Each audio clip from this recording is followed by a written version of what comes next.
లో చాలా మార్పులు వచ్చినాయి అధ్యక్ష. ఇప్పుడు సపోజ్ ఒక ఫీల్డ్ అసిస్టెంట్ పరిధిలో మోర్ దాన్ 20 వర్క్స్ గాని ఉంటే కొత్త శాంక్షన్స్ రావట్లేదు అధ్యక్ష. అవన్నీ క్యాన్సిల్ చేసుకోవాల్సి వస్తుంది. రెండోది ఏంటంటే అబోవ్ 50 lakhs వర్క్స్ మనం శాంక్షన్ చేసుకున్నాం అధ్యక్ష.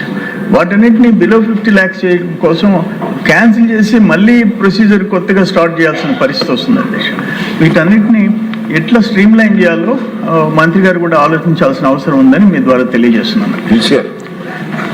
అధ్యక్ష, గౌరవ సభ్యులు సీనియర్ కొంతల రామకృష్ణ గారు క్షేత్రస్థాయిలో ఉన్న వాస్తవ పరిస్థితులు, ఏ విధంగా ఒక మార్పు కోసం గ్రామీణ ప్రాంతాల్లో మన ప్రభుత్వం వచ్చినాక చేపట్టిన చర్యల గురించి చాలా చక్కగా వివరించారు అధ్యక్ష.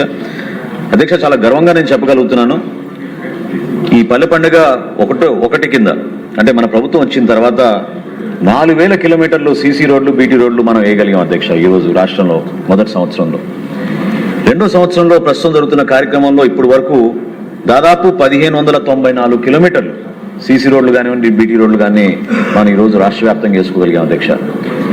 సైడ్ కాలువల గురించి చెప్పారు అధ్యక్ష. దీని గురించి కూడా ఉప ముఖ్యమంత్రి గారు పవన్ కళ్యాణ్ గారు ప్రత్యేకంగా దృష్టి సారించి ఒక వినూత్నమైన కార్యక్రమం పైలట్ ప్రాజెక్టుగా మ్యాజిక్ డ్రైన్స్ అని టేకప్ చేశారు అధ్యక్ష. పైలట్ ప్రాజెక్ట్ కింద ఇప్పటి వరకు రాష్ట్రంలో 28.31 కిలోమీటర్లు పూర్తి చేసుకోగలిగాం. అది చాలా చోట్ల సక్సెస్ఫుల్ అయింది అధ్యక్ష. ఆ మోడల్ని ఇతర జిల్లాల్లో కూడా తీసుకెళ్లే విధంగా అక్కడున్న సిబ్బందిని మన ఇంజనీరింగ్ డిపార్ట్మెంట్ నుంచి వాళ్ళు కూడా అటువంటి నైపుణ్యం వచ్చేటట్టు ప్రక్రియ చేపడుతున్నాం అధ్యక్ష. జల్ జీవన్ మిషన్ గురించి చెప్పారు అధ్యక్ష. ఈ ప్రశ్నకు సంబంధం కాకపోయినా నేను సమాధానం చెప్పగలుగుతాను, ఎందుకంటే వాస్తవంగా గత ప్రభుత్వం ఎంత నిర్లక్ష్యంగా వ్యవహరించారో రాష్ట్ర ప్రజలకి అందించాల్సిన తాగునీటి పైన మనందరం కూడా తెలుసుకోవాలి అధ్యక్ష. 13,300 కోట్ల రూపాయలు మనకి కేంద్ర ప్రభుత్వం నుంచి జల్ జీవన్ మిషన్ కింద శాంక్షన్ చేస్తే ఉపయోగించుకోలేకపోయారు అధ్యక్ష. రాష్ట్రానికి అందించాల్సిన వాటా కూడా అందించకుండా కేవలం 2,200 కోట్ల రూపాయలతోటి వీళ్ళు తూతు మంత్రంగా, అది కూడా ఒక సంవత్సరం ముందు చేపట్టి రాష్ట్రానికి తీవ్రమైన నష్టం కలిగించారు అధ్యక్ష. కేంద్ర ప్రభుత్వం నుంచి ఈ వేతనాల విషయంలో మనకు వచ్చేది 100% వస్తుంది అధ్యక్ష. ఈ జాతీయ ఉపాధి హామీ పథకం కింద ఎక్కడైతే మనకి మెటీరియల్ పేమెంట్ ఉందో ఆ కాంపోనెంట్ 75% 25% రేషియోలో ఉంటుంది అధ్యక్ష. కాబట్టి గౌరవ సభ్యులు చెప్పినట్టు, అదేవిధంగా సోమిరెడ్డి గారికి చెప్పినట్టు అధ్యక్ష, విబీజీ రామ్జీ గైడ్ లైన్స్ ఇంకా పూర్తిగా రాలేదు అధ్యక్ష. అందువల్ల కూడా కొంచెం జాప్యం జరుగుతుంది పేమెంట్ విషయంలో కానివ్వండి.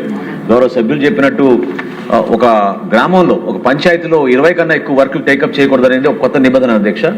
దీనికి మన్రేగా కింద ఉన్న సాఫ్ట్వేర్ అప్డేట్ చేయాల్సిన సందర్భం ఉంది.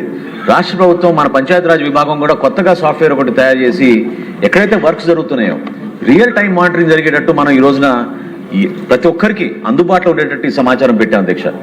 ఇంక్లూడింగ్ మన ట్యాక్స్ కలెక్షన్ కూడా డిమాండ్ ఎంత ఉంది, ఎంతవరకు ప్రజలకు దాన్ని చెల్లించగలిగారు, ఏ విధంగా మనం ఈ కార్యక్రమాన్ని చాలా పారదర్శకంగా తీసుకెళ్లగలుగుతున్నామో డైరెక్ట్గా వెబ్సైట్ ద్వారానే మనం ఈరోజు మన రాష్ట్రంలో ప్రజలందరికీ కూడా అందుబాటులో తీసుకొచ్చాం అధ్యక్ష.